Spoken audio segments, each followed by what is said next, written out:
ሰላም ሰላም እንዴት አላችሁልን? ክቡራትና ክቡራን የአዲስ ጨዋታ ቤተሰቦች አዲስ ጨዋታችን ተጀመረ። የዛሬው አዲስ ጨዋታችን ደግሞ በአዲስ ጨዋታ እንግዳ ማንን ጋብዞ ይሆን? ለማንኛውም በዛሬ ቆይታችን የምታገኙት ይሆናል። ድልነሳ መንግስቴ ከመላው የቀረጻና የስርጭት ባለሙያዎች ጋር ጥሩ ቆይታ እናደርጋለን። እንግዲህ ዛሬ በአዲስ ጨዋታ ቆይታችን አብሮን ቆይታ የሚያደርገው ታላቅ የጥበብ ሰው ነው። በኪነ ጥበቡ እንዲሁም ደግሞ ኪነ ጥበብ ብቻ ሳይሆን ከኪነ ጥበቡ መሻገር ብሎ ደግሞ ሌሎች ሙያዎችም ላይ አለ። ሁሉን ነገር እዚህ ወንበር ላይ ቁጭ ብለን አብረን የምንጫወት ይሆናል ማለት ነው። እንግዳይ ልጥራው። በተለይ የህንደኬን ንጉሥ አርማህን የምታስታውሱ ሰዎች ሌሎችንም ነገሮች የምታስታውሱ ከዛ ደግሞ ከዲያብሎስ ጋር ድርድር የሚል ደግሞ አንድ መጽሐፍ አለው። የዛሬ እንግዳይ ከትልልቅ ታሪካዊ ተውኔቶች ጀርባ ያለውን ደራሲ ሌላ ጉዳይም አለው በኋላ እነግራችኋለሁ። ደራሲ መልካሙ ዘሪሁን ዛሬ እንግዳይ ነው። ወደ መድረክ ጋብዘዋለሁ። መልኬዋ እንኳን ደህና መጣህ። እንኳን ደህና ቆየህ። መደነስ አይገባኝም አይደል? አይገባም፣ አይጠበቅም። ሞክረው እንዴ። ሰላም ነህ? ደህና ነኝ። አረፍ በል እባክህ። ታንኪ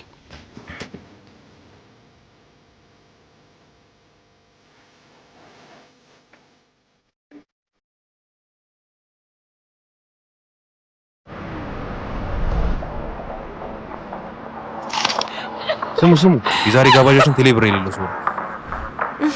ወይኔ በላቸው። ዛሬማ አልበላም። ይዞ የፈጠነ ቴሌብር ላውርድ።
መጠራጠራችሁ እኮ ነው የሚገርመው። ቴሌብርም አለኝ። ቴሌብር ስንጀምር እንዲህ ነን። ቴሌብር ከፕሌይ ስቶር ወይም ከአፕ ስቶር የፈጠነ አውርደን የቴሌብር አገልግሎት ስናስጀምር እንዲሁ የፈጠነ ክፍያችንን ስንፈጽም እንዲህ ነን። ቴሌብር።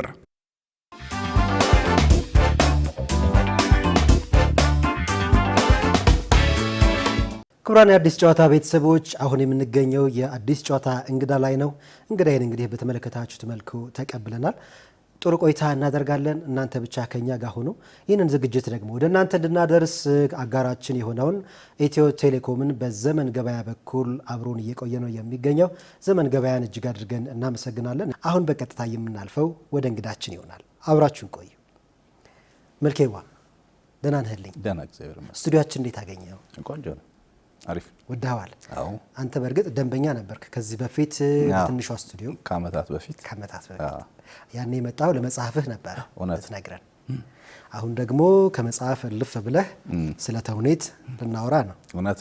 በእርግጥ መጽሐፉንም ትንሽ እንዳስሰዋለን ለማስታወስ ያክል አይደለ? አዎ። ለማንኛውም ስለመጣህ ደስ ብሎናል። የአዲስ ጨዋታ እንግዳችን ስለሆንክ በእርግጥ አንተ ባትኖርም ስላንተ ስለ ተውኔቶችህ የተለያዩ የሙያ አጋሮች እዚህ መጥተው በነበረበት ጊዜ አውርተናል። ኦኬ። እኔም የሰማሁት አለ። ለማንኛውም በጣም ደስ ብሎኛል። ጥሩ ቆይታ ይሆንልናል ብዬ ተስፋ አደርጋለሁ።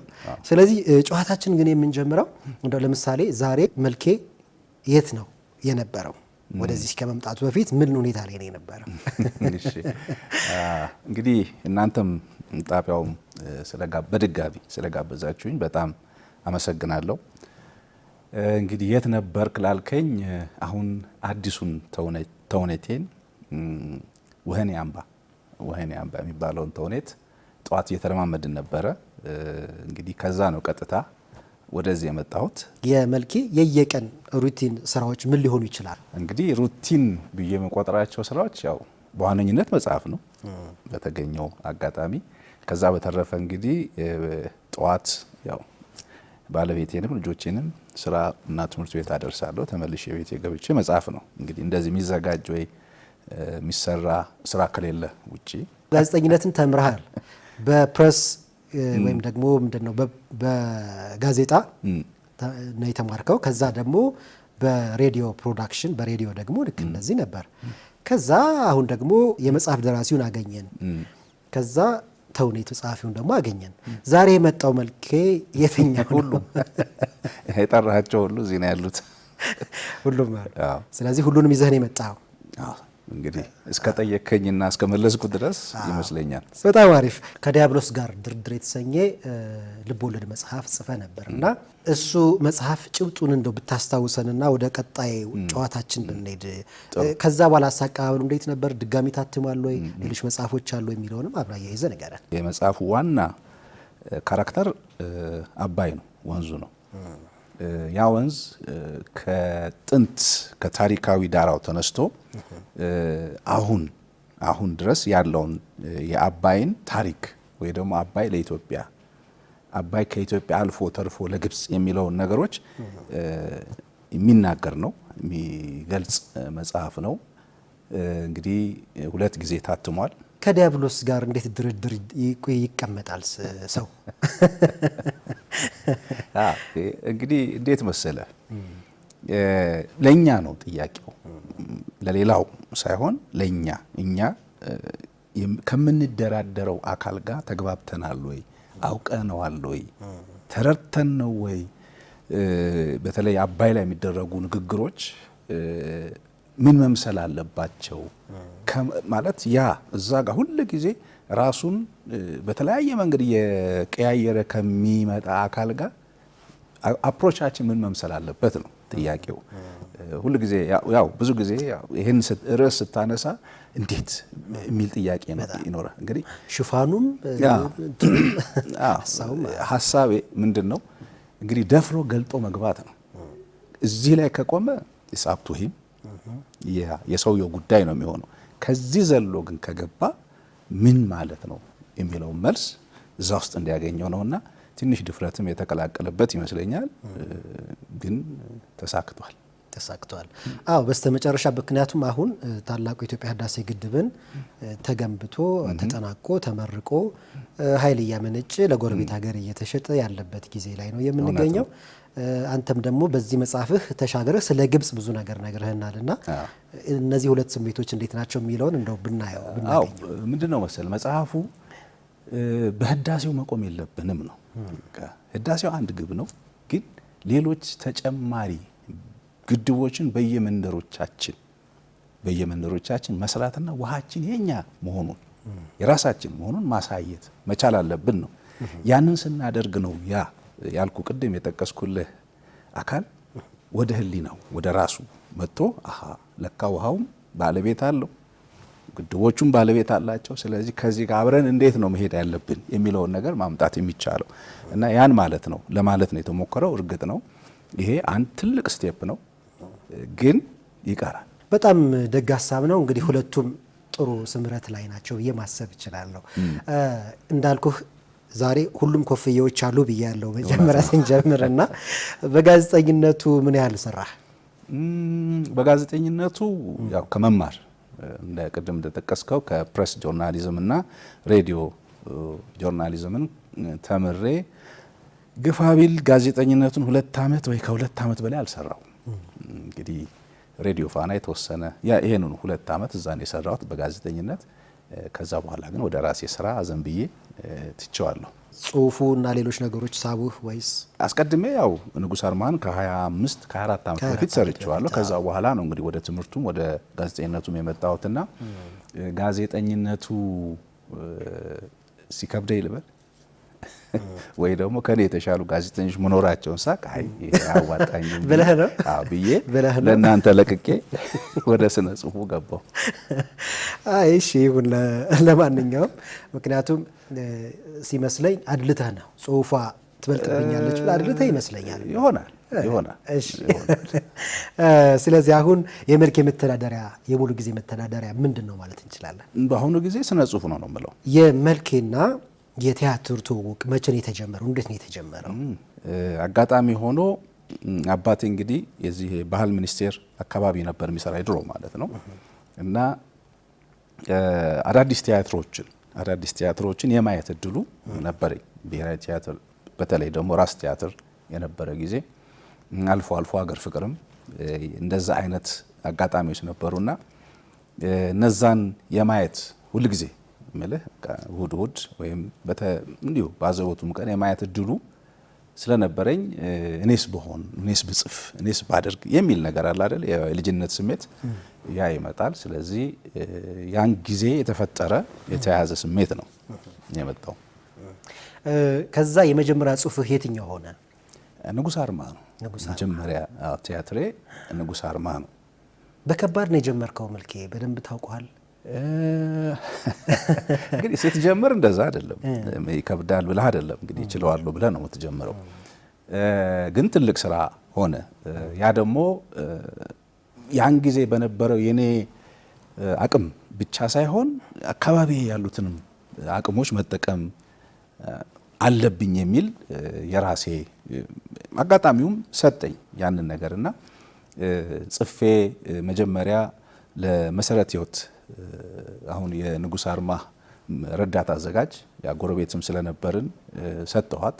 እሷ የዛን ጊዜ ገና ግራጁዌት አርጋ ማነው አዲስ አበባ ዩኒቨርሲቲ ቲያትሪካል አርት ግራጁዌት አርጋ ነበርና ስክሪፕቱን ስሰጣት አየችው፣ በጣም ወደደችው እና እስቲ እናስተካክለው የሚል ሀሳብ ሰጠችኝ። በዛ መሰረት አስተካክለን በል ከኔና ካንተ እስቲ ደግሞ የተሻለው ቦታ እንሂድ ብለን ከዛ ሄድን።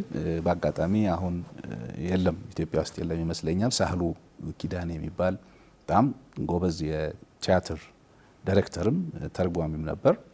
ለሱ ሰጠነው። እሱም እንደዚሁ የራሱን ሀሳብ ጨመረና ይሄ ጥሩ ስራ ነው እስቲ ብሔራዊ ቲያትር ሞክር ብሎ ሰጠኝ። ከዛ ወደ ብሔራዊ ይዤ ሄድኩኝ።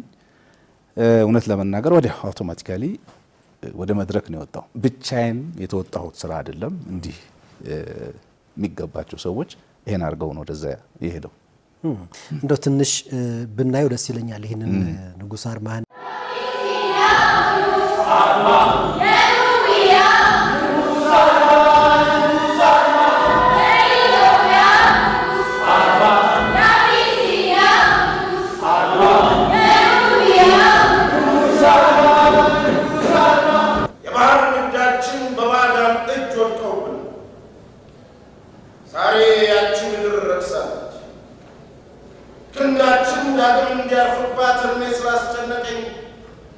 ሰራዊታችን ተደራጅቶ እንዲከት መርከቦቻችን እንዲታደሱ እናዛለን። መንበራችን የአባቶቻችን እንደነበረው ሁሉ የልጆቻችንም ሊሆን ግድ አለውና ልጃችን ልዑል ፍሬ ሰናይ የባህሩን ጦር እየመራ እንዲዘምት በጽዮን ፊት እናዛለን።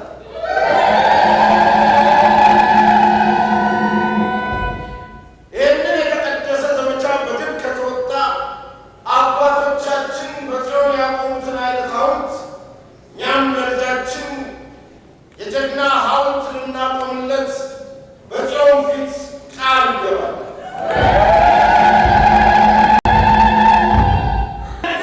ለነዚህ መለወጫ የሚሆን ወርቅ፣ ዕንቁ፣ አልማዝ ያካበሩ ድንጋዮች ለንጉሥ የሚገባ ስጦታ በሙሉ ለመስጠት በፈረስ ባላባቶች ስም ቃል ይገባናል። ቃል ይገባል። ቃላችሁን የምትጠብቁ ትልቅ ሰዎች እንደሆናችሁ ገምታለሁ። በጣም ተወዳጅ ቲያትር ነው። በሰልፍ የታየ ቲያትር ነው።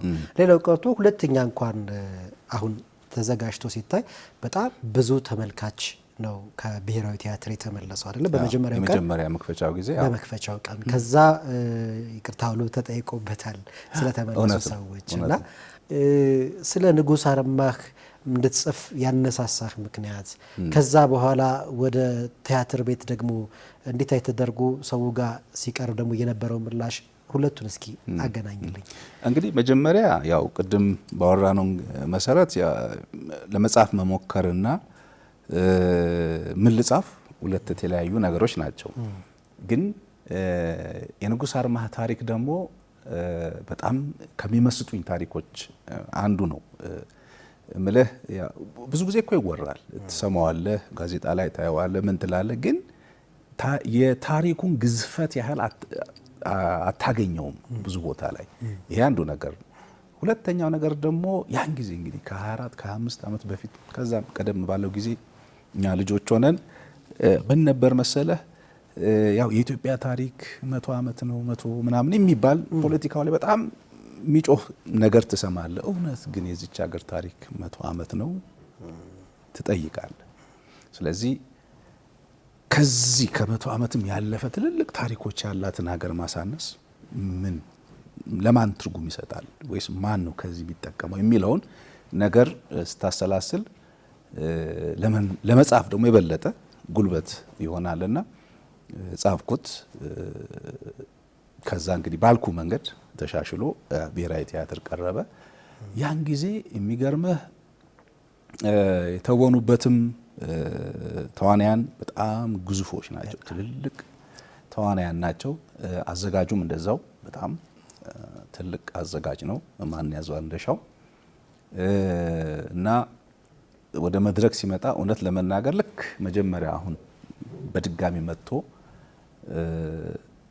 ሰው እንደተመለሰው ሁሉ ሙሉ ወደ 2-3 ዓመት አካባቢ ሲታይ ሙሉ ስቴጅ ነው፣ ሙሉ ኦዲየንስ ነው ያየው የነበረው እና በጣም ተወዳጅ ነበር። ብዙም የተባለለት ቲያትር ነበር።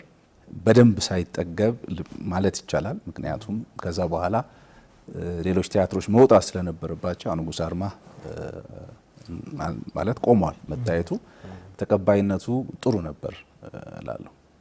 በደንብ አንተ የምትፈልገውን ነገር ህዝቡ ጋር ደርሶልኛል ብለህ ታስባለህ? በዚህ ቲያትር በታየበት ጊዜ ያው ጥሩ ተመልካች ነበረው። ያን ጊዜ ጋዜጦችም ጥሩ ነበሩ፣ ጥሩ ጽፈውበታል። ያው የነበረውም ቴሌቪዥን አንድ ጣቢያ ቢሆንም እሱም እንደዚሁ ጥሩ እንዲህ ለሰው እንዲተዋወቅ ሆኗል። ግን የልብህ ደርሷል ብትለኝ አልደረሰም፣ ገና ነው።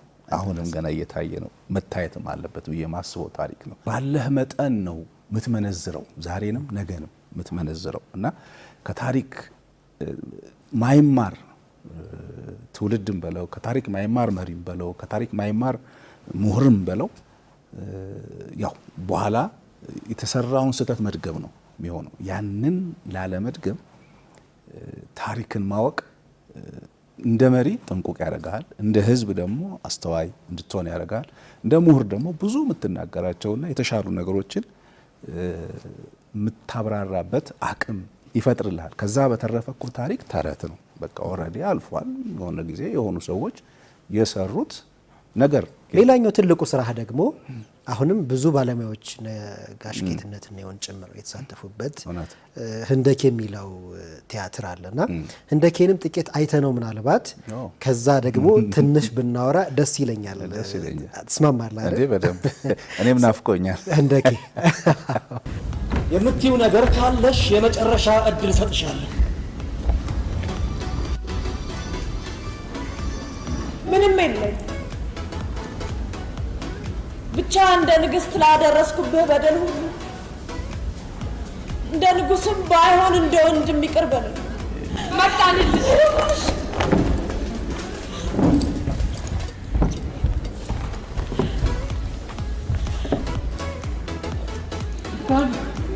በሕይወት ያገኘነው ንግስት አቢማ ራሴን አቅርቤልሃለሁ በመረጥከው መሳሪያ።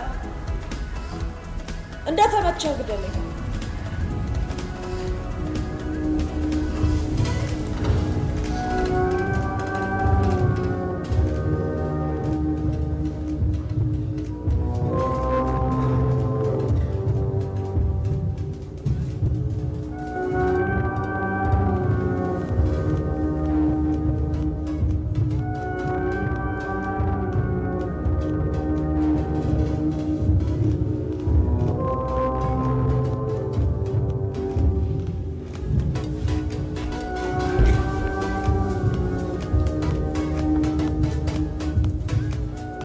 የሚገርም ተውኔት ነው ህንደኬ በራሱ የተሳተፉትና ቴዎድሮስ ተስፋዬ ጭምር። በጣም እታፈራው ገና ልጅ ሆና በጣም አሁንና በጣም የሚገርም ነው። እንደሰማሁት ከሆነ ይህ ደግሞ መነሻው የሚገርም ነው። በጣም ማለት አንዲት ብጣሽ ወረቀት በአንድ ቀን ከባለቤትህ ይመስለኛል እንደሰማሁት ይዛል መጣችና ከዛ ህንደኬ ድንገት መድረክ ላይ ተገኘ። የታሪክ ነክ ነገሮችን ሳገኝ እንዲሁ በዋዛ አላልፋቸውም። ከነሱ መካከል እንግዲህ አንዱ ህንደኬ ነው። ህንደኬ ባለቤቴ እንግዲህ ከቢሮዋ ይመስለኛል ኢንተርኔት ላይ ፕሪንት አድርጋ ምንድነው የታላላቅ የአፍሪካ ሴት ነገስታት የሚል ርዕስ ያለው ነገር ነው። ከዛ ውስጥ አንዷ ህንደኬ ናት። እንግዲህ ሳባ ነፈርቲቲ ምናምን እያለ እዛ ህንደኬ ይመጣል። ያ ህንደኬ ትንሽ ነገር ናት። እስክንድር ጋር ያላትን ሪሌሽን ይገልጻል። እንዴት ምን ማለት ነው? እንግዲህ ያንን መፈለግ ማንበብ መበርበር ጀመርኩኝ። እንደተባለው ይሄ ፕሌይ ወደ መድረክ መጣ። እንግዲህ ወደ መድረክ ሲመጣም ደግሞ ምን አለ መሰለህ ቅድም ያልኩ ነው። እኔ ራሴን የምችለውን ያህል ሄድኩት። በአጋጣሚ ሆኖ ደግሞ ዝግጅቱን ታላቁ አዘጋጅ ተውኔት ጸሐፊ ተዋናይ የሆነው ጌትነት አገኘው። ልክ እንደሱ አገዘፉ። ትልቅ አድርጎ በዝግጅትም በሁሉም ነገር ይዞት ወጣ። እንግዲህ በስራዎቼ እኔ ያዘጋጅ ድሃ አይደለሁም። እማየው በጣም የሚገርመኝ እሱ እኮ ነው።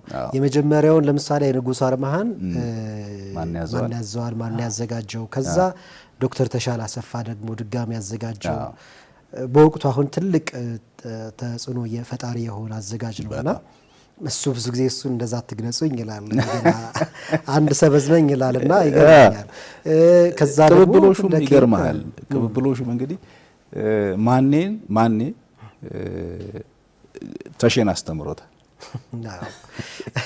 ኢማጂን እንግዲህ እና እሱ ደግሞ አሁን ሲሰራው በራሱ መንገድ በራሱ የዝግጅት ዘይቤ በራሱ የዝግጅት ፊሎሶፊ ሲሰራው ደግሞ ንጉሥ አርማ እንግዲህ በሁለት ትልልቅ አዘጋጆች ተሰርቶ ስታየው እንዳልኩ ደግሞ ህንደኬ እንግዲህ በጌትነት አሁንም ድረስ ያዩት ሰዎች እንግዲህ ከህሊናችን አልጠፋም እስኪሉ ድረስ እውን የሆነ ፕሌይ ነው። ስለዚህ ህንደኬም ድጋሚ ይመጣሉ ብዬ ተስፋ አደርጋለሁ። በጣም ጥሩ። አንድ ሚስጥር ሹክ ልበል። ለማንኛውም ተሼ እንግዳችን ነበርና ምን እያለኝ ነበር? ቤርሙዳን ስለው ማለት ነው የአንተ ጸሐፊ ስለሆንክ ነው ሹክ የምልህ በአደባባይ ማለት ነው።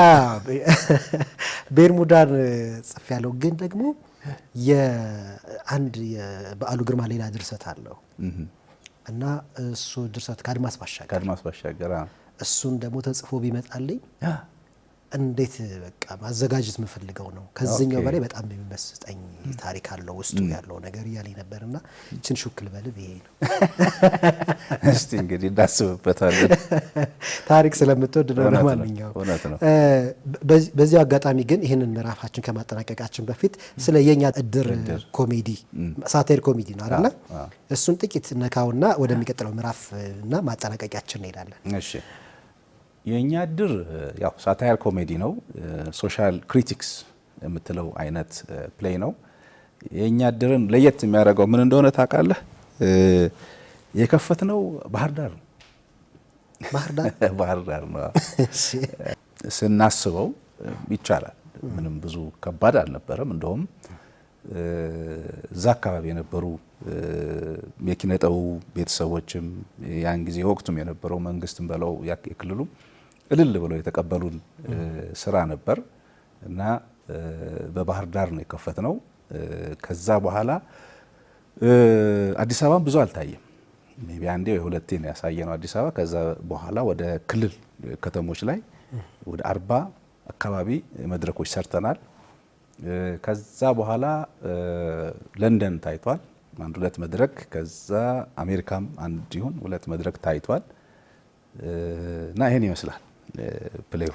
ከዛ በኋላ መታየት ሌላ መጽሐፍ አልታሰበም። ራሱንም ማሳየት አላሰብኩም። ታስቧል፣ ግን አንዳንዴ ይፈልጋል አይደል አጋጣሚና እንትን።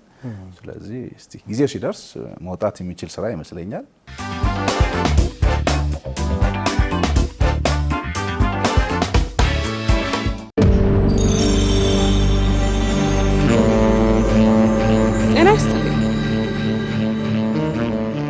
ቀኔን ደስ በሚል መንፈስ ጀምር የባንካችንን ደንበኞች ማስተናገድ የሚሰጠኝን ልዩ ደስታ እያሰብኩ ነው። ስራዬን እንድወደው ያደርጉኛል። ግሩፕ ሀሳባቸውን ሊያሳኩ የጀመሩትን መንገድ ከዘመን ባንክ ጋር ሊጓዙት ስለመረጡን እኛም ትልቅ ውጥናቸው ውስጥ ቦታ ስላለን ደስ እያለኝ አስተናግዳቸዋለሁ። ደንበኞቻችንን ባሉበት ቦታ ተገኝተን ስናገለግላቸው የበለጠ ክብር ይሰማናል። በወዳጅነታችን ስኬት፣ በስራችንም ውጤት ደስ እያለን እንውላለን። በስራዬ ተደስተው የሚሰጡኝ ምላሽና ስኬት ትልቁ ክፍያዬ ነው። በማንኛውም ቦታና ሁኔታ ባንካችን ቀልጣፋ ምላሽ አለው።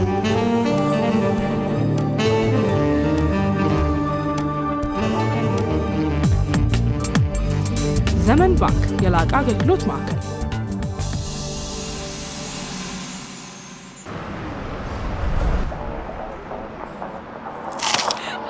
ስሙ የዛሬ ጋባዣችን ቴሌብር የሌለው ሰው ነው። ወይኔ በላቸው ዛሬማ አልበላም። ይዞ የፈጠነ ቴሌብር ላውርድ።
መጠራጠራችሁ እኮ ነው የሚገርመው። ቴሌብርማ አለኝ። ቴሌብር ስንጀምር እንዲህ ነን። ቴሌብር ከፕሌይ ስቶር ወይም ከአፕ ስቶር የፈጠነ አውርደን የቴሌብር አገልግሎት ስናስጀምር እንዲሁም የፈጠነ ክፍያችንን ስንፈጽም እንዲህ ነን። ቴሌብር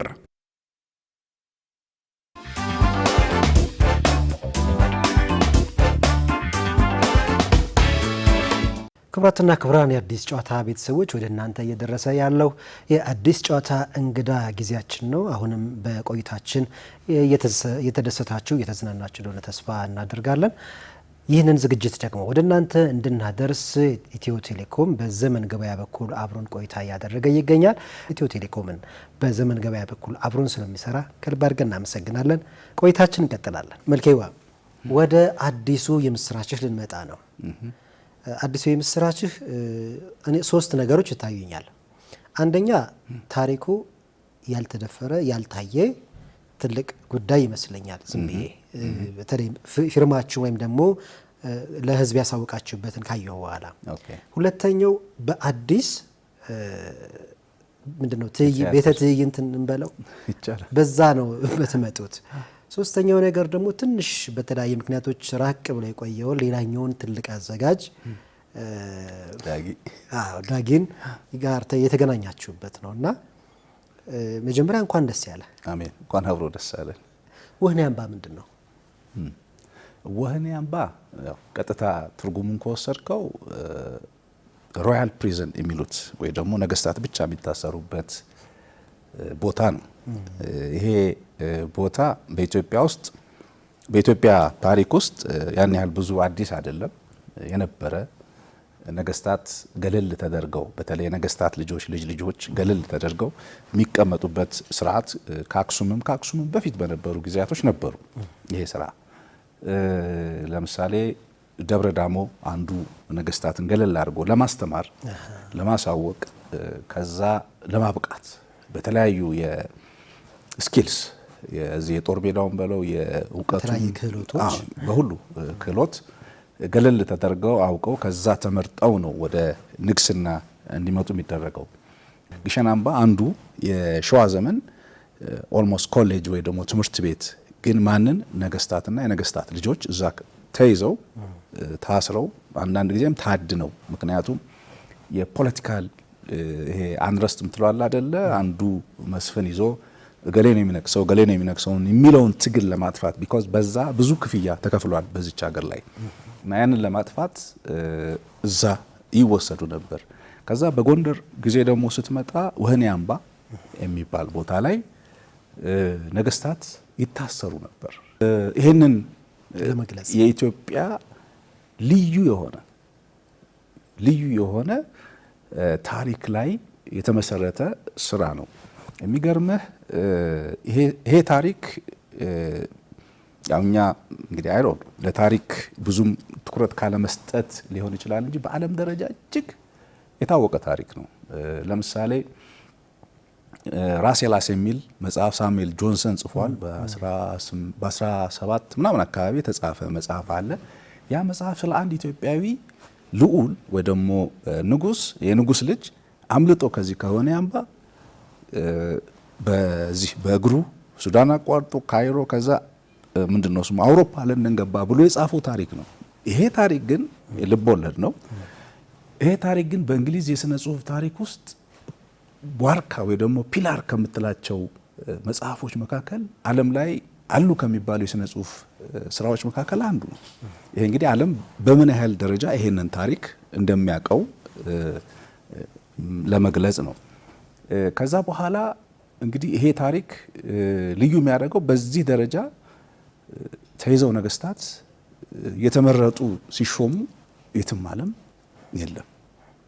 እንደውም ዝም ብለህ ይሄን ኮንሰፕት ስታስበው እንግዲህ ትልልቆቹ አሁን ኦክስፎርድ በለው ሃርቫርድ በለው እንግዲህ ከየትኛውም ዓለም ጭንቅላት ወይ ደግሞ ሰዎችን ሰብስበው ያበቁና ከዛ በኋላ ሀገራቸውን እንዴት ይገነቡ እንደነበረ አሁን እንዳለ ምናየው ነው አይደል? ይሄ ኮንሰፕት ይሄ አስተሳሰብ ዳብሮ ይመስለኛል እንግዲህ እንደኔ ዝም ብለህ ስታስበው አንዳንዴ ማሰብ አይደለም። ስለዚህ እንደዛ አይነት ነገር ነውና ይሄ ታሪክ ያው ልብ ያላል ነው ግን ያለ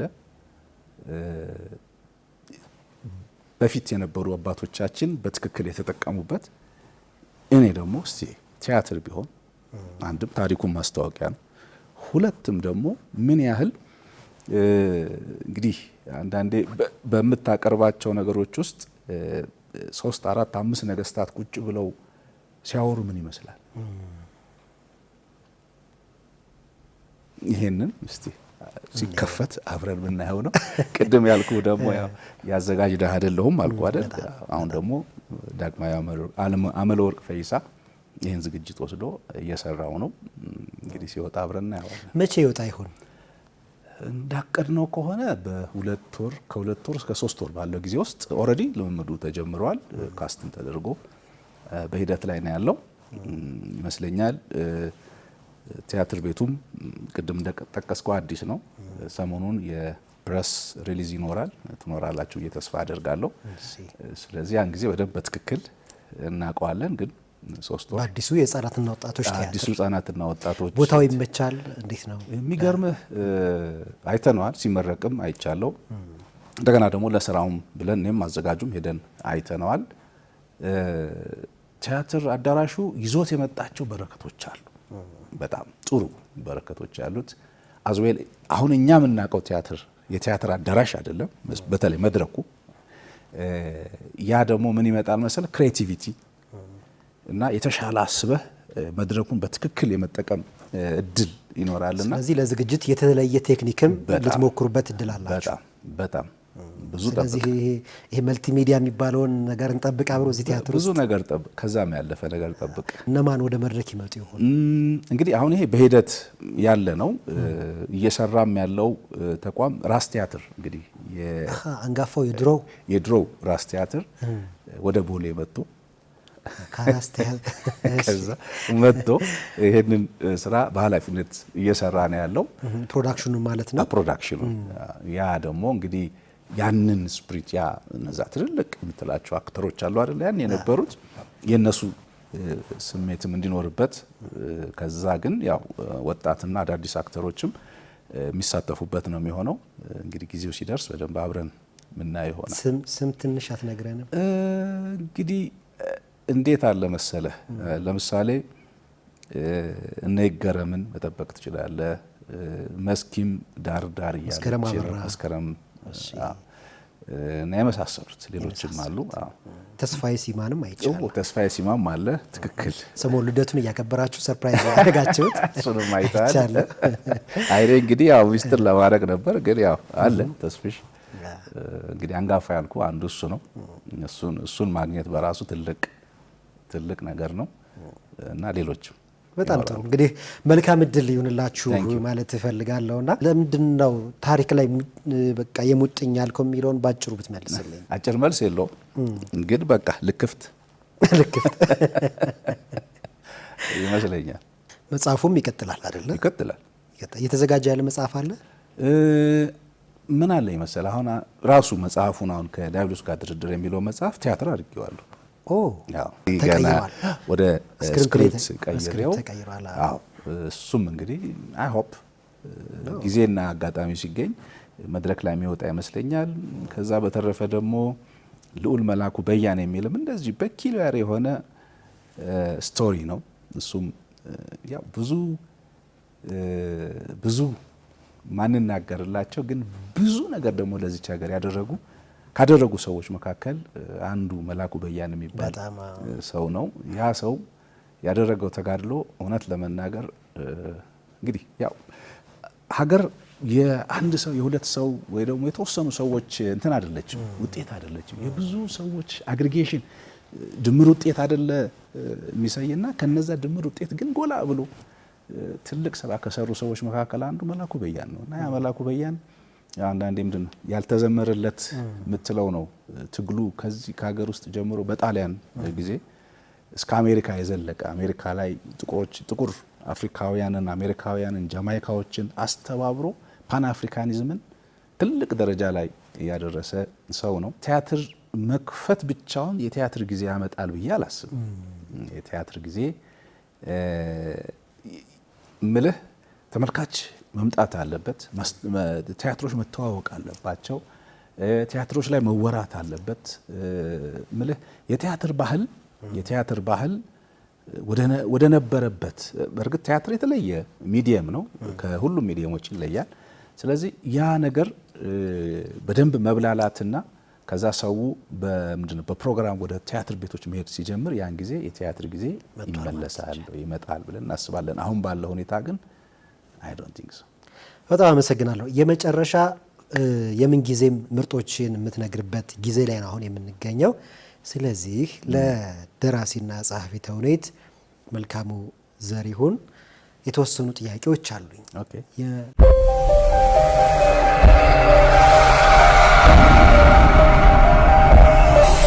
መልካሙ የምን ጊዜ ምርጥ ተውኔት?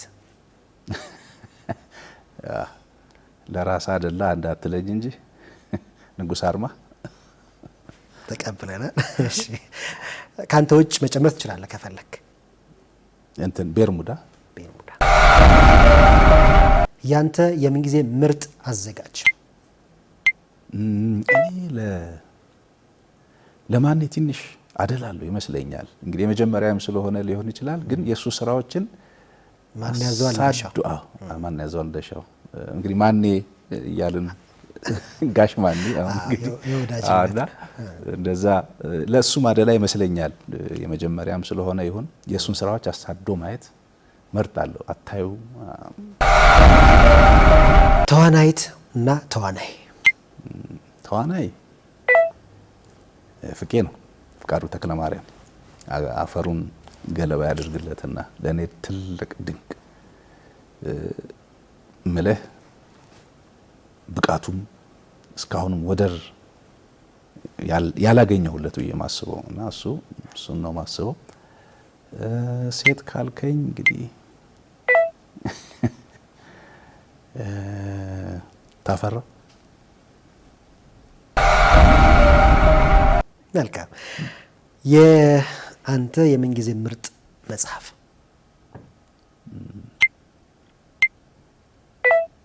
እንግዲህ ታሪካዊ ነገሮችን እወዳለሁ።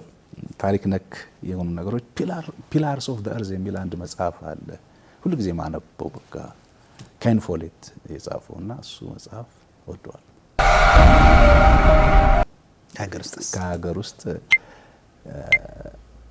ከሀገር ውስጥ እንግዲህ ያው ፍቅር እስከ መቃብር ትልቅ መጽሐፍ። እሺ መልኬ ከተውኔት እና ከድርሰት ስራ ውጪ እንድትወጣ ቢደረግ ልትሰራው የምትችለው ብቸኛ ስራ? ቢዝነስ ደስ ይለኛል። ነጋዴ እሞክራለሁ። ሞክረህ ታውቃለህ? አልተሳካልኝም እንጂ። እሺ የመጨረሻ የአንድ ቀን የስልጣን ዘመን ቢሰጥህ የምታደርጋቸው 3 ነገሮች? 3ቱም መልሶቼ ምን እንደሚሆኑ ታውቃለህ? ስልጣን አልፈልግም፣ አልፈልግም፣ አልፈልግም።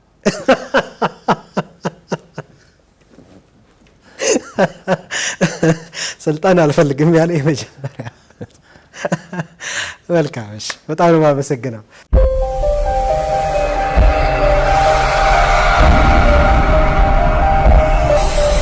ጥሩ ቆይታ እንድናደርግ ፈቃድ ሆኖ እዚህ መጥተህ ደግሞ ጥሩ ማብራሪያ ስለሰጠህን በጣም እናመሰግናለን። በሚቀጥለው ደግሞ ቲያትሩ ተመርቆ አብረን የምንታደምና አድናቆታችን የምንገልጽበት ወይም ደግሞ እይታችን የምንገልጽበት ጊዜ ይሆናል ብዬ ተስፋ አረጋለሁ። እዚህ ድረስ ስለመጣህና ይህን ቆይታ እንድናደርግ ስለፈቀድክ ግን ደራሲና ጸሐፊ ተውኔት መልካሙ ዘሪሁን በጣም አከብረሃለሁ። አመሰግናለሁ። እኔም አመሰግናለሁ። እግዚአብሔር ይስጥልኝ። በጣም እናመሰግናለን። ክቡራትና ክቡራን የአዲስ ጨዋታ ቤተሰቦች የዛሬው የአዲስ ጨዋታ እንግዳችን እንግዲህ እንደተመለከታችሁት ከደራሲና ጸሐፊ ተውኔት መልካሙ ዘሪሁን ጋር በተለይ በቅርቡ ይዞት ከሚመጣው ወህኒ አምባ ቲያትር ከዚህ በፊትም ከሰራቸው እንደ ንጉሥ አርማህ እንደ ህንደኬ ያሉ ቲያትሮችን እንደ የኛ እድር የመሳሰሉ የሳታየር ኮሜዲ ዘውግ ያላቸውን ተውኔቶቹን እንዲሁም ደግሞ ከዲያብሎስ ጋር ድርድር ስለተሰኘው መጽሐፉና አጠቃላይ የቲያትር ህይወቱ ምን እንደሚመስል ጥቂት መረጃ እንዳገኛችሁ ተስፋ አደርጋለሁ። ቆይታችንንም እንደወደዳችሁት አምናለሁ። የዛሬው ዝግጅታችንን በዚህ ነው የማጠናቀቀው።